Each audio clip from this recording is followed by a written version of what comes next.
j'espère que vous allez bien. Je reviens aujourd'hui pour une vidéo encore une fois un petit peu spéciale. Si vous avez vu le titre, eh bien vous savez qu'on va parler des livres qui vont quitter ma pile à lire en 2024, quelle que soit la méthode utilisée. Je m'explique, c'est que je lise ou non ces livres en 2024, eh bien je ne veux plus les voir dans ma pile à lire en fin d'année. Je vous explique un petit peu le contexte. Depuis le mois d'août, je pense, juillet peut-être, j'essaye de faire attention à ma pile à lire puisque c'est quelque chose qui me turlupine un petit peu. Alors, il y a des personnes qui ont 500, 600 livres dans leur pile à lire et que ça ne dérange pas du tout. De mon côté, cet été, je me suis rendu compte que j'étais à 118 livres dans ma pile à lire et ça a été un petit peu le choc puisque j'ai toujours eu des petites piles à lire d'une trentaine de, ouais, à peu près une trentaine de livres.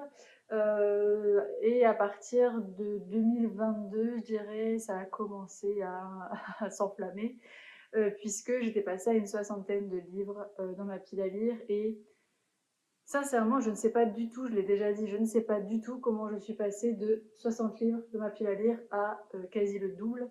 Je pense que avec l'aventure Charleston, eh bien, je n'ai pas du tout lu finalement les livres que j'avais dans ma pile à lire et ça ne m'a pas empêché de continuer d'en acheter, de m'en faire offrir. Voilà, enfin, mais je vous avoue que je sais toujours pas comment ces 60, enfin ces 58 livres sont arrivés dans ma pile à lire. Ou alors j'ai une dissociation au niveau de la personnalité et du coup mon autre moi achète des livres sans que mon moi actuel ne s'en rende compte. C'est possible?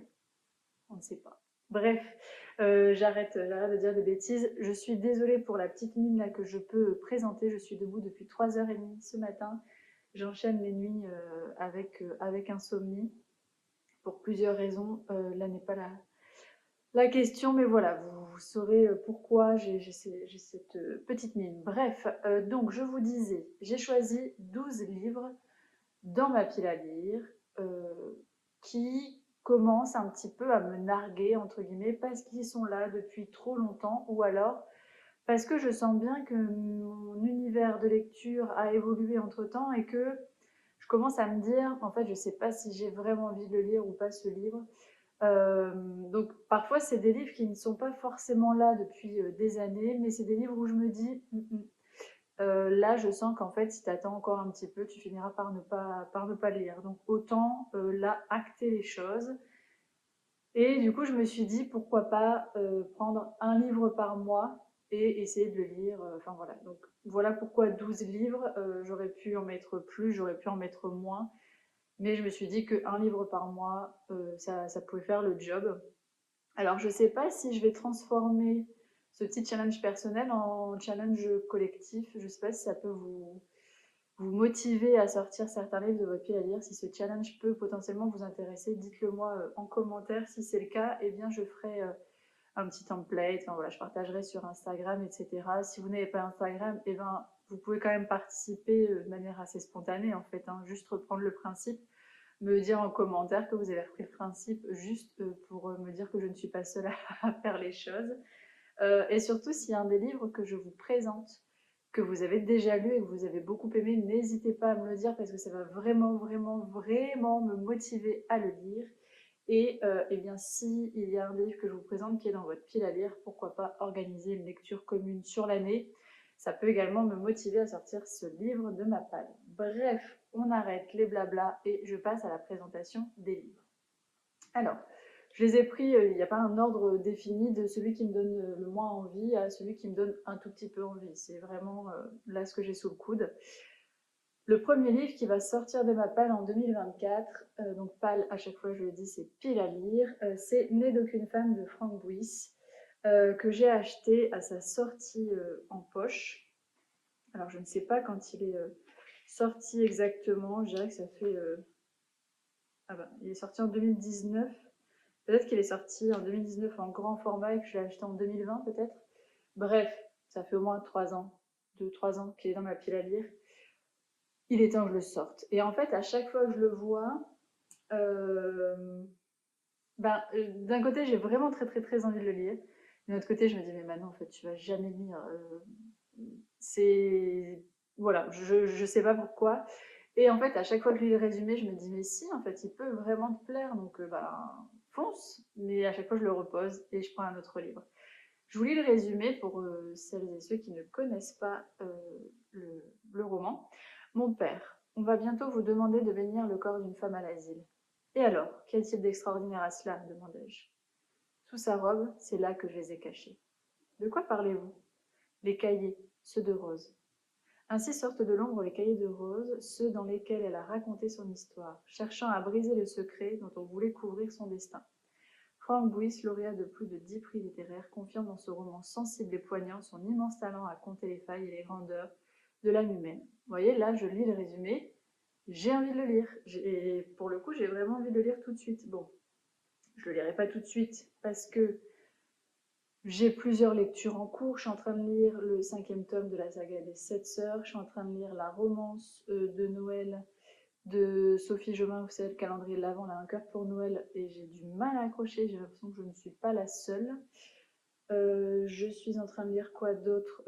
Les gardiens des cités perdues en roman graphique, et je pense que c'est tout, ce qui est déjà pas mal. Donc je ne vais pas le lire tout de suite, mais à la lecture du résumé, j'ai vraiment envie de le lire. Je ne sais pas pourquoi j'attends autant de temps. Bref, un autre roman historique, La goûteuse d'Hitler de Rosella Postorino. Je ne sais pas pourquoi j'ai pris un petit accent italien comme ça là. Je vous lis le résumé. 1943. Reclus dans son quartier général en Prusse orientale, terrorisé à l'idée que l'on attente à sa vie, Hitler a fait recruter des goûteuses. Parmi elles, Rosa. Quand les SS lui ordonnent d'avaler une cuillerée, Rosa s'exécute la peur au ventre. Chaque bouchée est peut-être la dernière, mais elle doit affronter une autre guerre entre les murs de ce réfectoire. Considérée comme étrangère, Rosa, qui vient de Berlin, est en butte à l'hostilité des autres goûteuses. Pourtant, la réalité est la même pour toutes. Consentir à leur rôle, c'est à la fois vouloir survivre et accepter l'idée de mourir. Inspirée de l'histoire vraie de Margot Walk, La goûteuse d'Hitler a été couronnée en Italie par le prestigieux prix Campiello et a connu un très grand succès lors de sa publication en France. Pareil, je l'ai depuis sa sortie poche. Là, c'est marqué 2019 chez Albin Michel. Donc il a dû sortir, je pense, en 2020. Et d'ailleurs, je me demande si j'ai pas acheté ces deux romans-là le même jour, à peu près. Enfin, le même jour, je veux dire, je pense que la sortie poche s'est faite à peu près au même moment et je les ai achetés tous les deux le même jour. Alors là, pour le coup, quand je lis le résumé, bah, j'ai pas plus envie que ça de le lire. Et en même temps, en fait, les avis étaient vraiment très bons, les retours étaient assez dithyrambiques. Donc voilà, je ne sais pas en fait pourquoi je l'ai acheté. Je pense que je devais être dans une frénésie de consommation. Ensuite, un Cozy Murder qui est dans ma pile à lire pareil depuis sa sortie poche. Alors il est sorti en 2020 aux éditions du Masque. Donc il a dû sortir en 2021 chez le livre de poche. Donc ça fait au minimum 2 ans que je l'ai dans ma pile à lire. Alors quand je vous dis 2 ans, 3 ans, pour vous ça peut sembler pas grand chose. Pour moi c'est déjà beaucoup trop. Dans l'idéal, j'aimerais vraiment, dans un monde merveilleux de ma vie de lectrice, j'aimerais pouvoir aller en librairie, acheter mon livre, rentrer et commencer à le lire. Avoir une toute petite pile à lire de moins de 10 livres. J'en suis loin, je l'admets, et c'est pas en 2024 que j'aurai une pile à lire de 10 livres. Là, je suis encore à 62, je crois, après des tris et après avoir pas mal lu après mon aventure Charleston. Mais ça, je vous en parlerai dans mon bilan lecture de 2023. Donc je sais qu'en 2024, je n'arriverai pas à moins de 10 livres dans ma pile à lire, puisque même si là je suis à 60 et que j'ai lu plus de 60 livres en 2023, j'ai bien conscience que je vais me laisser happer par les sorties, que je vais recevoir des services de presse, puisque je suis flamboyante donc chez Faubourg Marigny pour 2024 et je suis partenaire Charleston. Donc voilà, ma palle va continuer d'être alimentée. Mais pour moi, avoir un livre dans sa pile à lire pendant 2 ans, c'est qu'à chaque fois qu'on va devant notre bibliothèque, eh bien, on choisit un autre livre que celui-ci. Donc, c'est quand même pas bon signe. Donc là, c'est un Cozy Murder, le Murder Club du jeudi de Richard Osman. Euh, Pareil, je l'ai acheté à sa sortie vraiment parce que c'est un Cozy Murder et que j'adore les Cozy Murder et que les retours étaient très bons. J'ai même failli l'acheter en grand format, voilà. Là, les éditions du Masque m'avaient proposé de recevoir, je crois que c'était le tome 3. Et clairement, j'ai dit, bah non, j'ai même pas lu le premier tome. Alors la community manager disait, mais c'est pas grave, en fait, vous pouvez lire les tomes indépendamment. Non. Enfin, moi, j'aime bien vraiment suivre l'ordre proposé par l'auteur ou l'autrice. Je trouve que ça permet de donner du sens à l'ensemble des personnages, à la construction que l'auteur ou l'autrice en propose, surtout dans les Cozy Murder en plus. Bref, je m'égare, je voulais le résumer. Elizabeth, Joyce, Ibrahim et Ron frisent peut-être les 80 ans, mais ils en ont encore sous le capot. Leur passe-temps favori, s'atteler tous les jeudis à de vieilles affaires de meurtre pour en découvrir le fin mot. Là où la police a échoué, jusqu'à ce que la nouvelle leur parvienne, Tony Curran, l'associé du directeur de leur village de retraite, vient d'être retrouvé assassiné dans sa cuisine. Ni une ni deux, Elisabeth convoque ses 3 acolytes et lance le Murder Club sur la piste du tueur, toute canne dehors. Quand il s'agit de tromper l'ennui et de doubler la police, il ne faut jamais sous-estimer les personnes âgées. Un premier roman qui a rencontré un succès considérable au Royaume-Uni et dont les droits d'adaptation ont été achetés par Steven Spielberg. Et là, je lis le résumé, je me dis, mais pourquoi ça fait 2 ans qu'il traîne dans ta pile à lire? Il a l'air génial là. Je me demande si je ne vais pas regarder sur Audible parce qu'il me reste des crédits. Eh bien, je me demande si je ne vais pas l'acheter le prendre en crédit audio sur Audible pour pouvoir l'écouter parce que vraiment là, bah, j'ai envie de le lire. Voilà, parfois il suffit juste de lire le résumé pour se donner l'envie. Bref.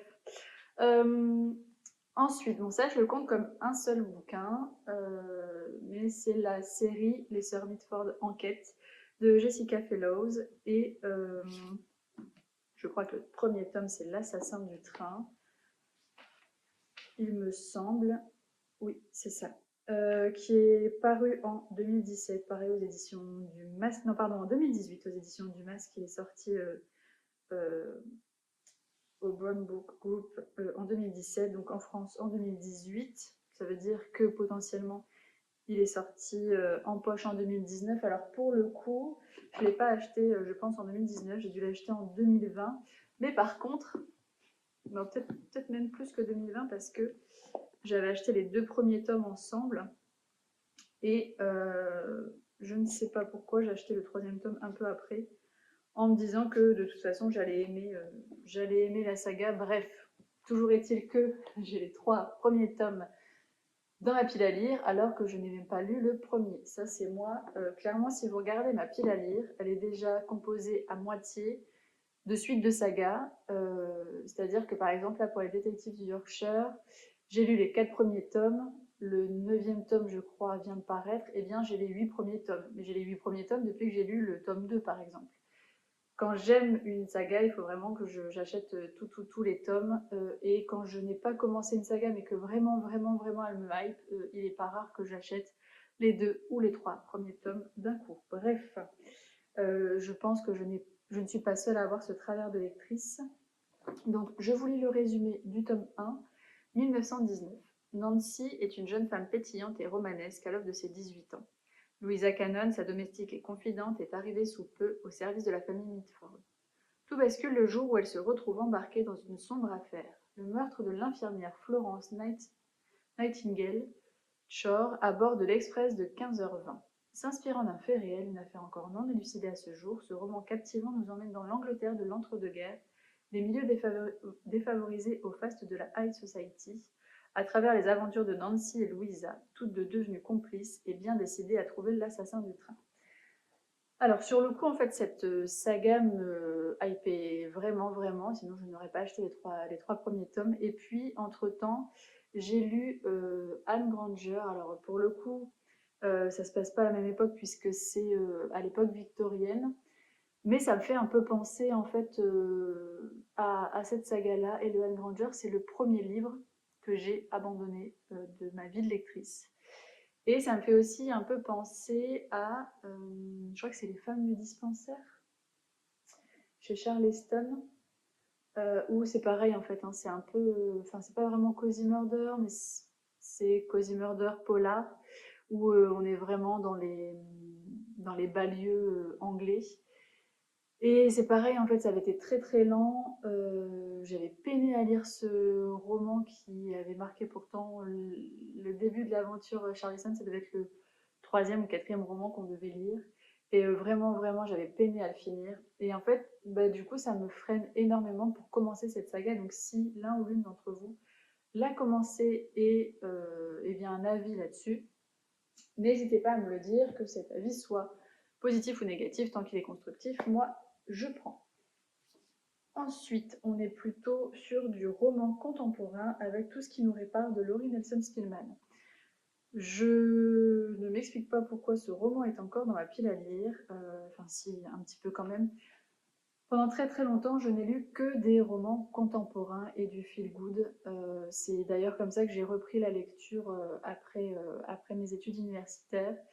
C'est-à-dire que je lisais Virginie Grimaldi, je lisais Marc Lévy, Guillaume Musso. Marc Lévy et Guillaume Musso, clairement, je ne les lis plus du tout.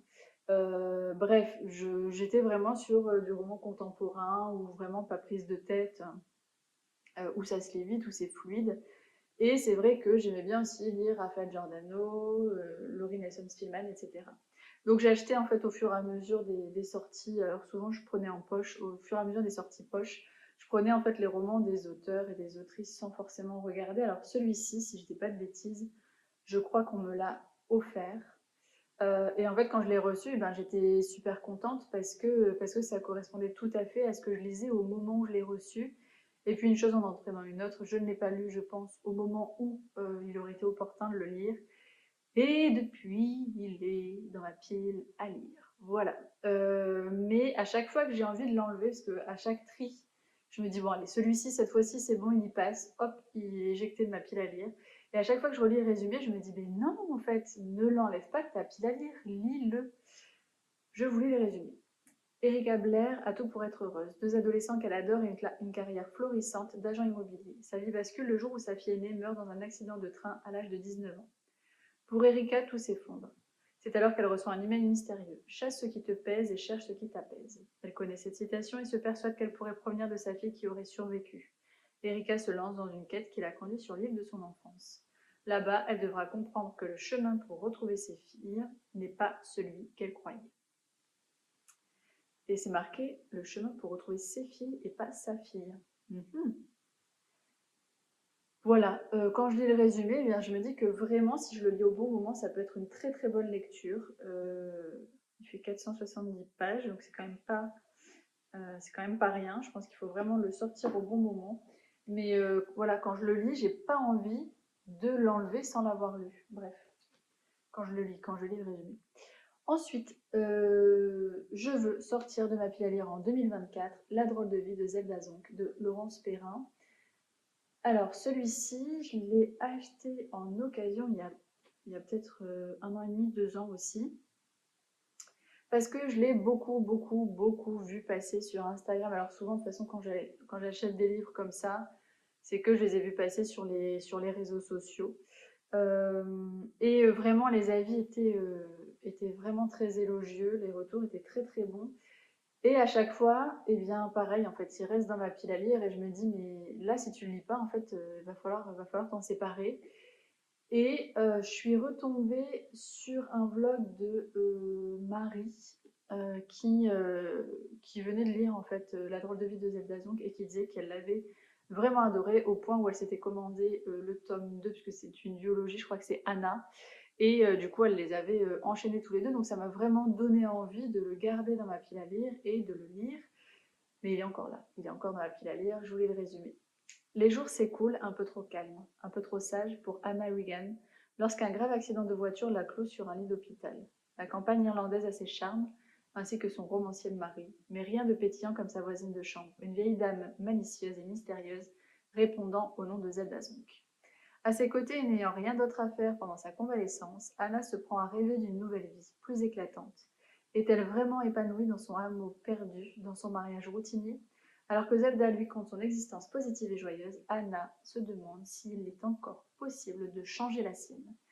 pareil, je lis le résumé, j'ai super envie de le lire parce que voilà, une dame plus âgée avec une jeune femme qui vont parler de la vie, où il va y avoir un lien transgénérationnel, c'est tout ce que j'adore.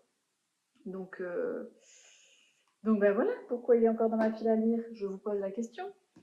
Ensuite, May et Chance de Jim Fergus. Alors là, c'est le Cherche Midi qui m'avait contacté pour recevoir le roman.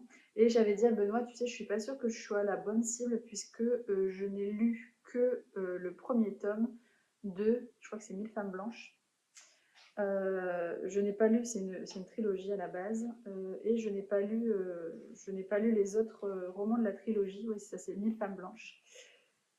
Et du coup, je suis pas sûre en fait d'être le meilleur public. Il m'avait dit, bah, écoute, je te l'envoie quand même, et puis tu vois ce que tu vois ce que tu veux faire.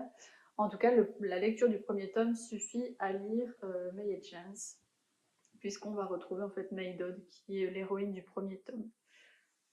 Et donc bon, j'ai accepté l'envoi en restant quand même sur mes réserves, et je l'ai bien dit, et il est encore dans ma pile à lire. Je l'ai reçu à sa sortie. Et du coup, je crois que je l'ai reçu l'année dernière. Je l'ai reçu novembre 2022. Donc là, ça fait tout juste un an qu'il est dans ma pile à lire. Et c'est la première fois que je laisse un service presse dans ma pile à lire. Je n'aime pas ça du tout. Donc d'un côté, j'ai vraiment envie de le lire parce que voilà, c'est le deal quand on reçoit un service de presse. Même si voilà, j'en ai parlé sur les réseaux, j'ai fait des stories, etc. Je l'ai présenté. Mais pour moi, en fait, c'est pas ça le deal dans un service de presse, c'est vraiment de lire le livre et de donner son avis, qu'il soit positif ou négatif.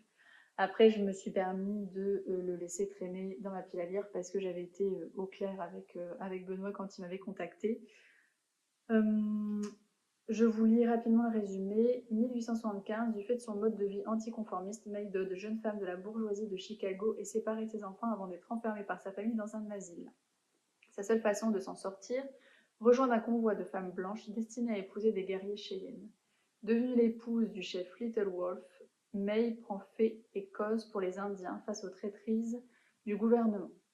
1877, May quitte le camp des Cheyennes pour Chicago, où elle espère retrouver ses enfants. L'accompagne dans ce long voyage son amant, un jeune Cheyenne, Horseboy, et sa compagne de toujours, Martha Atwood. Après bien des péripéties, la petite troupe arrive enfin dans la métropole où elle va devoir s'adapter à un monde de vie radicalement différent.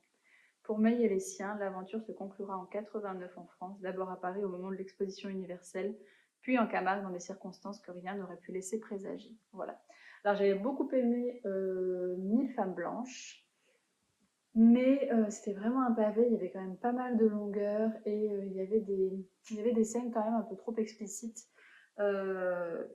Dans le premier tome, vraiment, on suit May Dodd qui, c'est marqué dans le résumé que je vous ai lu, a vraiment un mode de vie anticonformiste, et ses parents l'amènent à l'asile, ils l'enferment, et elle, son seul moyen de sortie, c'est d'accepter de devenir une femme de Cheyenne. Et bien les Cheyennes, comment vous dire qu'ils ont des manières de considérer la femme que je ne peux pas partager ni cautionner, et du coup il y a des scènes où vraiment en fait on parle de viol, de relations sexuelles non consenties, avec beaucoup d'agressivité physique lors des rites, lors des soirées un peu trop arrosées, etc. Donc il y avait quand même quelque chose d'assez primitif, et ce côté-là m'avait un petit peu percuté, on va dire, parce que les scènes étaient vraiment très très explicites et très longues. Donc c'est pour ça que je rechigne un peu à y aller. Mais si vous avez lu ce roman, donc May et Chance, ouais, c'est ça, May et Chance, eh bien n'hésitez pas à me dire ce que vous en avez pensé. Ensuite, un autre Cozy Murder, je vais enchaîner avec 2 Cozy Murder, comme ça donnera un peu de cohérence. Des meurtres pour retrouver son calme de Kirsten Luce. Donc ça c'est le tome 3 de la saga Les Meurtres Zen.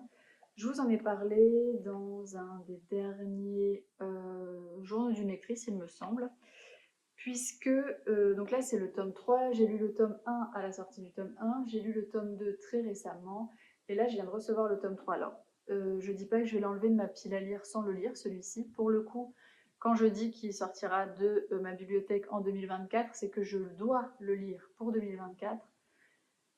Mais en fait, c'est plutôt la suite de la saga où je verrai si j'accepte ou pas de les recevoir en service de presse. Je m'explique.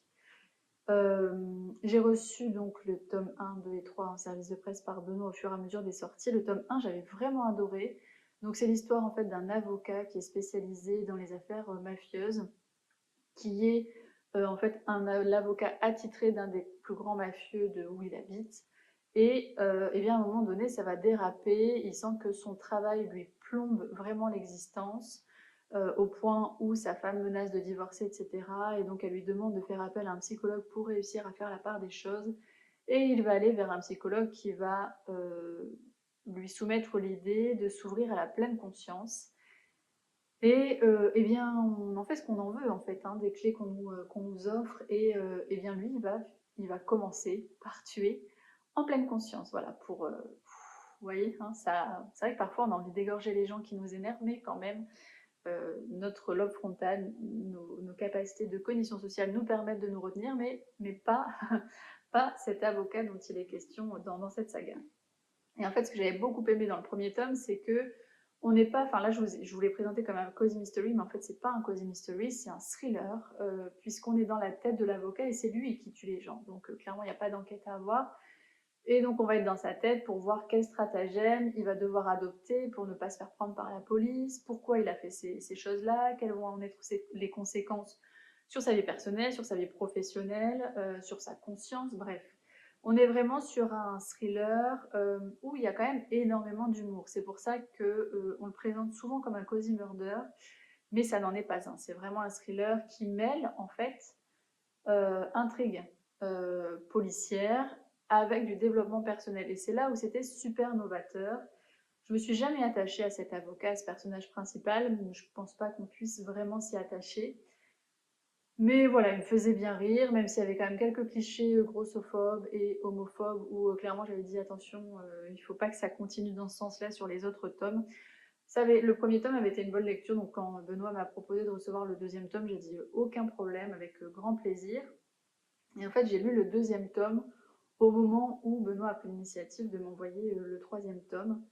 Et le deuxième tome a été malheureusement une déception, puisque on est davantage dans le développement personnel que dans le roman policier. Et c'est du développement personnel à rallonge, on revient toujours sur le même thème qui est l'enfant intérieur, pourquoi il faut écouter son enfant intérieur, quelles sont les conséquences de notre enfance sur nos prises de décision à l'âge adulte, etc. Donc en soi, ça peut être très intéressant, mais c'est pas du tout ce que je recherche dans un roman policier, enfin dans un thriller. Et du coup, là pour le coup, c'était pas du tout équilibré. Autant dans le premier tome, j'avais trouvé vraiment l'équilibre parfait. Autant là, on est vraiment tombé dans le développement personnel au détriment en fait du côté thriller, et donc ça m'a beaucoup moins plu. Et si Benoît m'avait contacté juste après avoir lu le tome 2, j'aurais dit que je ne souhaitais pas recevoir le tome 3. Là, j'ai reçu le tome 3, donc je vais le lire, et cette lecture de ce tome me permettra de prendre une décision sur est-ce que je continue ou non la saga. Mais voilà, quand je dis que celui-ci va sortir de ma pile à lire en 2023, c'est pas je vais le sortir sans le lire, c'est je vais le lire. Quand exactement, je ne sais pas, j'essaierai vraiment de le lire avant la parution du tome 4. Pour le coup, la parution du tome 4 n'est pas notée, parce que souvent le Cherche Midi note le prochain tome à paraître ici, mais en fait là, c'est le format poche du tome 1 qui est mis en valeur. Donc le tome 4, je ne sais pas quand il sera publié, j'ai essayé de me renseigner pour dire de lire ce tome 3 quand même avant, pour pouvoir prendre une décision sur la poursuite ou non de la découverte de cette saga. Une saga de Cozy Mystery aussi, sur laquelle je me suis ruée à sa sortie et je n'ai lu que le premier tome. C'est une enquête des sœurs Brontë de Bella Ellis. Le premier tome, je ne sais plus comment il s'appelle, c'est un moment quand même que je l'ai lu, La mariée disparue, voilà. Alors, dans le premier tome, j'avais beaucoup aimé découvrir les sœurs Brontë, puisque c'est pas forcément des sœurs que je connais de manière très détaillée. Et donc j'avais beaucoup aimé parce qu'on sent que Bella Ellis est une fan inconditionnelle de ses sœurs Brontë et de la famille même Brontë, donc c'est-à-dire avec le père et le frère. Et donc j'ai pris énormément de plaisir à découvrir la personnalité de chaque sœur et du frère. Vraiment, il y a des personnalités très très très différentes. Il y a une sœur qui va être très effacée, il y en a une qui va être très téméraire, qui va prendre des risques, etc. Mais j'avais trouvé énormément de longueur. C'est très très contemplatif, c'est presque parfois du nature writing. Et je n'y étais pas du tout préparée. J'aurais dû finalement l'être, puisque au vu de l'époque, etc., c'est cohérent. On voit aussi un peu le process d'écriture de certaines sœurs, etc. Donc c'est vraiment en slow motion. Et, euh, et je pense qu'en fait, je m'y attendais pas à la lecture, et donc ça a un peu terni le plaisir pris quand j'ai lu ce livre. Mais pour autant, j'avais passé un bon moment, et là, j'arrive pas à trouver de nouveau le bon moment pour lire ce livre, parce que clairement, si je suis dans une dynamique où j'ai besoin d'une lecture super fluide, où les actions s'enchaînent, et que je commence ce livre, je sais que ça va pas le faire du tout. Donc le deuxième tome, c'est Les Eaux du Diable. Alors je vais pas forcément vous lire le résumé. Vous avez compris que c'était Anne, Émilie et Charlotte qui menaient l'enquête de manière très naïve, et avec des prises de risque plus ou moins bien dosées. Et en fait, je trouve que c'est super à lire, dans le sens où vraiment, c'est bon, bah, on va faire une balade en forêt pour aller voir si on trouve un indice, on va partir de nuit derrière le dos de papa pour faire ceci, pour faire cela. C'est vraiment une enquête j'ai envie de dire avec à la bonne franquette, mais c'est pas ça l'expression que je trouvais, c'est juste, c'est une enquête avec les moyens du bord, et clairement ils ont très très peu de moyens, vous vous doutez bien, ils ne font pas du tout partie de la police. On est au milieu du 19e siècle, donc tout ce qui est téléphone, etc., on oublie, tout ce qui est internet aussi. Donc voilà, ça j'avais beaucoup beaucoup apprécié l'ambiance, mais c'est vrai que en fait c'est un roman d'ambiance, donc c'est du cozy murder certes, mais vraiment voilà, avec un rythme tranquillou, donc il faut le lire au bon moment. Et là je me suis dit, ça fait trop longtemps qu'il est dans ma palle, donc soit je le lis, soit il sort. Ensuite, je me suis pris La pâtisserie Bliss de Catherine Littlewood. Ça, je l'ai pris, je pense, début 2023, puisque c'était lors d'une sortie en librairie avec les lectrices Charleston qui habitent dans le Nord. Et c'est Marie qui me l'avait conseillé, parce qu'en fait, j'arrêtais pas de tanner Lauriane pour avoir des conseils de lecture en fantasy fantastique. Et Marie, en passant dans le rayon littérature jeunesse, elle me dit celui-ci, je l'ai lu il y a un petit moment, et vraiment, vraiment, j'ai beaucoup aimé l'univers. Et comme je n'avais jamais lu de fantasy fantastique, j'ai dit allez banco, si elle a aimé, je prends. J'ai même pas lu le résumé, je l'ai pris et puis voilà. J'ai lu le résumé en rentrant, je me suis dit c'est vrai que ça fait très très jeunesse, mais pourquoi pas. Et là en fait, entre temps, eh bien, j'ai découvert la fantasy et le fantastique grâce à Lauriane, avec comment dire, avec des conseils vraiment très avisés. Et Lauriane connaît mon univers, je pense, par cœur, enfin, parce qu'en fait, on a le même, clairement. Chaque fois qu'elle aime un truc, j'adore, et à chaque fois que je déteste quelque chose, elle déteste aussi. On fait pas mal de lectures communes sur Discord, où on laisse nos avis au fur et à mesure de nos lectures, mais sans spoiler l'autre. Et ce qui est vraiment rigolo, c'est que donc on n'a pas toujours le même rythme de lecture, donc soit là en avance, soit je suis en avance. Et en fait, à chaque fois, on est vraiment étonné de se dire, on pense exactement la même chose de chaque passage où il y a, où il y a un twist, où il y a un événement marquant, etc. Donc voilà, après celui-ci, Lauriane ne l'a pas lu, donc je ne peux pas savoir, mais c'est vrai que du coup, entre-temps, j'ai vraiment découvert, enfin, je commence à découvrir le fantasy, et la fantasy, pardon, et le fantastique, et du coup, j'ai pas privilégié cette lecture-là. Je voulais le résumer, ça fait très très jeunesse, mais je me dis pourquoi pas, un moment où j'ai pas envie de me prendre la tête, ça peut le faire. La pâtisserie de la famille Bliss cache un secret très ancien, un livre de recettes magiques. Le jour où Rose, ses frères et sa sœur se retrouvent seuls à tenir la boutique, ils se lancent dans quelques recettes un peu spéciales. Mais les muffins de l'amour et les cookies de la vérité vont transformer la petite ville de Calamity Falls en véritable maison de fous. Voilà. Donc ça sera à coup de recettes enchantées. Donc en vrai, pourquoi pas. En plus, il peut se lire vite. Il fait 280 pages, mais c'est écrit assez grand. À voir, il y a des petites recettes dedans.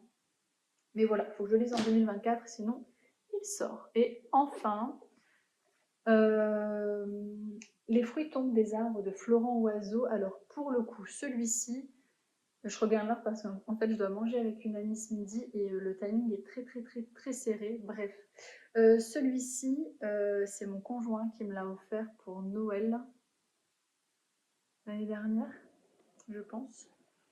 S'il me l'a pris en format broché, c'est qu'il venait de sortir. 2021, donc il y a 2 ans. Il me l'a acheté à Noël il y a 2 ans. Alors, mon conjoint ne lit pas du tout, ou alors des livres en lien avec son travail. Pour le coup, il lit pas mal de livres sur le rôle du professionnel, sur la posture à adopter, sur l'éthique. Enfin voilà, c'est quelqu'un de très très très intéressé par son métier, par la posture qu'on doit avoir, qu'on doit tenir en tant que soignant dans tel ou tel domaine. Et j'adore le voir lire sur son boulot parce qu'on sent à quel point il est passionné et à quel point il a envie de bien faire les choses. Bref, je ne vais pas m'étaler parce que voilà, j'ai l'admiration pour mon conjoint de ce côté-là et bref. Donc il lit pas du tout en fait de romans et il est trop mignon parce que j'irai une fois par an ou une fois tous les 2 ans. Eh bien il fait l'effort entre guillemets d'aller en librairie pour moi et de me choisir un livre. Mais il n'a pas du tout connaissance de toutes les applications que je peux utiliser. Quand il regarde ma bibliothèque, pour lui, c'est du latin ou du chinois, c'est-à-dire que bon, il sait qui est Virginie Grimaldi par exemple, mais c'est lui en plus qui m'a fait découvrir Virginie Grimaldi il y a quelques années. Mais il ne sait pas les auteurs et les autrices que j'adore, il ne connaît pas vraiment mon style de lecture. Alors, pour le coup, il est chanceux, entre guillemets, puisque j'ai un style très très éclectique. Je vais lire du roman historique, du roman contemporain, du thriller, du polar, du cozy mystery, un peu de feel good. Je commence à me mettre à la fantasy ou fantastique. J'ai envie de me mettre un petit peu à la romance, mais de manière très très très dosée. Bref, donc j'ai quand même un univers assez large, mais pour le coup, c'est vrai que si on lui demande mon livre préféré, il va pas savoir. Mais voilà, il fait l'effort de temps en temps d'aller en librairie et vraiment de prendre le temps de me choisir un livre. Alors souvent, il demande à un libraire et je trouve ça vraiment génial. Et il m'a offert, donc il y a 2 ans, Les bruits tombent des arbres de Florent Oiseau. Alors quand j'ai vu le livre, j'étais super contente parce que de Florent Oiseau, j'ai lu Les Magnolias que j'avais adoré.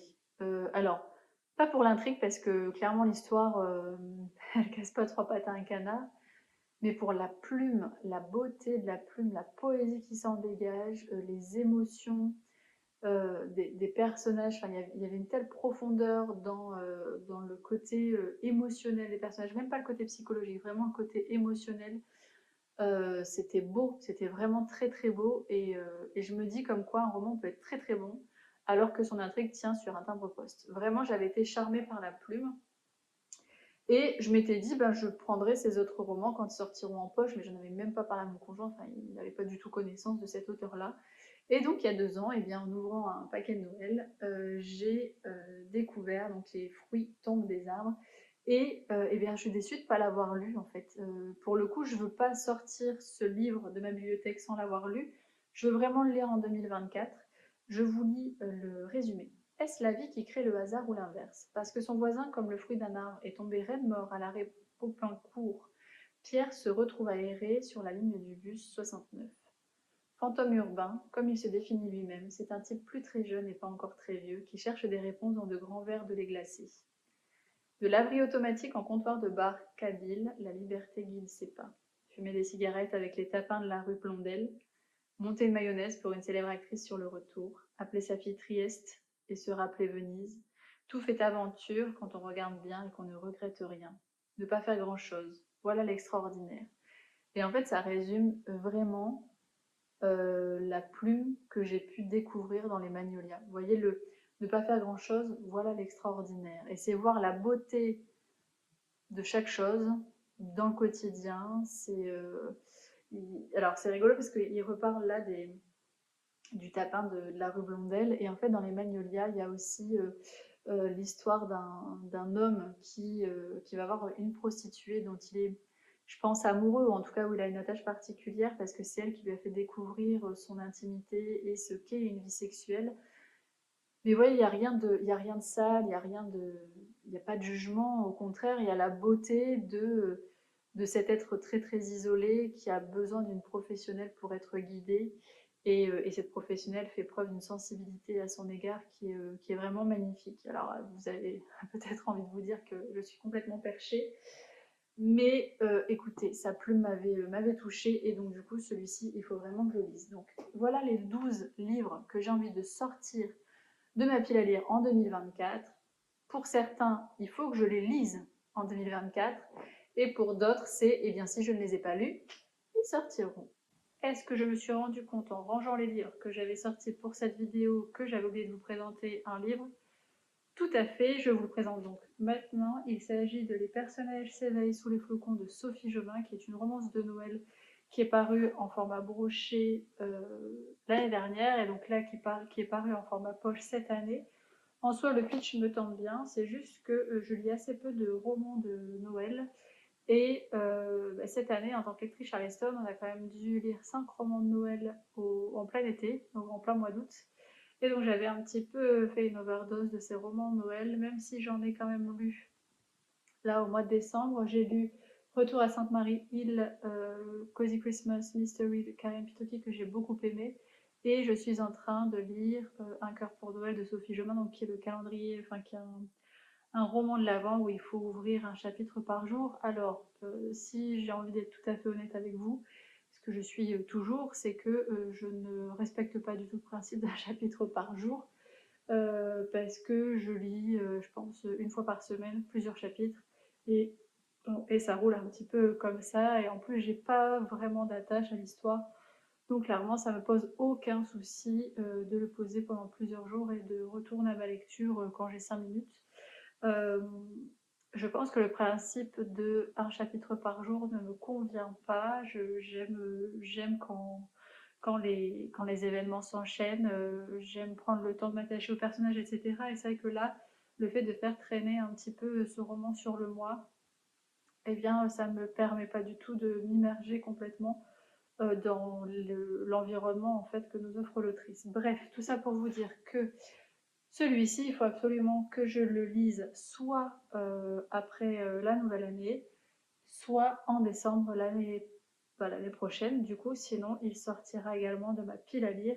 Je vous lis le résumé, ça peut peut-être vous donner envie de le lire. Bienvenue au refuge du personnage. Venez découvrir la magie de notre ferme pédagogique en plein cœur du massif du Mont Blanc. Lia Josserand et son père sont très fiers de ce refuge, dans lequel les rennes sont élevées en liberté dans des pâturages verdoyants. Les fins de mois sont difficiles, mais jamais ils n'abandonneraient leurs animaux. Et encore moins pour les vendre au chef étoilé qui voudrait les mettre à sa carte. À quelques semaines des fêtes, le temps presse pour Baronne Véronique. Il veut du renne à son menu de Noël. Aussi le cuisinier n'hésite-t-il pas à s'infiltrer incognito au refuge du personnage pour en savoir plus sur cet élevage et convaincre cette étrange famille de lui vendre à bon prix 1 ou 2 caribous. La guerre semble inévitable, mais la présence d'un certain Nicolas Claus pourrait bien venir tout chambouler. De sa plume pétillante et humoristique, Sophie Jobin nous offre une comédie féerique portée par des personnages plus attachants les uns que les autres. Alors j'ai regardé le dernier vlog de Marie, Lucioline Books sur YouTube ce matin et elle parlait de cette lecture-là, qui avait été plutôt une bonne lecture pour elle, mais où il y avait quand même des personnages, alors je dirais pas qu'il manquait de profondeur, mais en tout cas qui pouvaient vriller au niveau profil psychologique d'un moment ou à un autre, c'est-à-dire que c'était assez...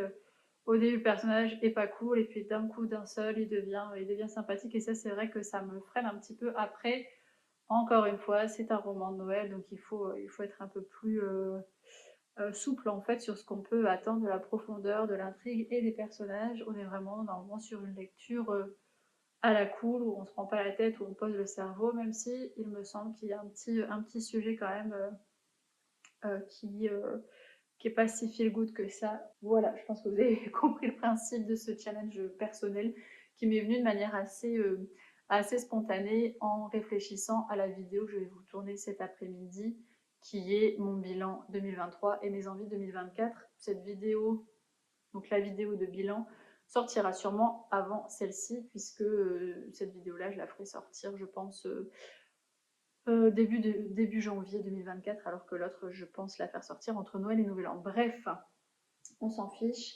Voilà, en tout cas, j'espère que cette vidéo vous a plu. S'il y a des livres que vous souhaitez lire en lecture commune, n'hésitez pas à me faire un petit mot.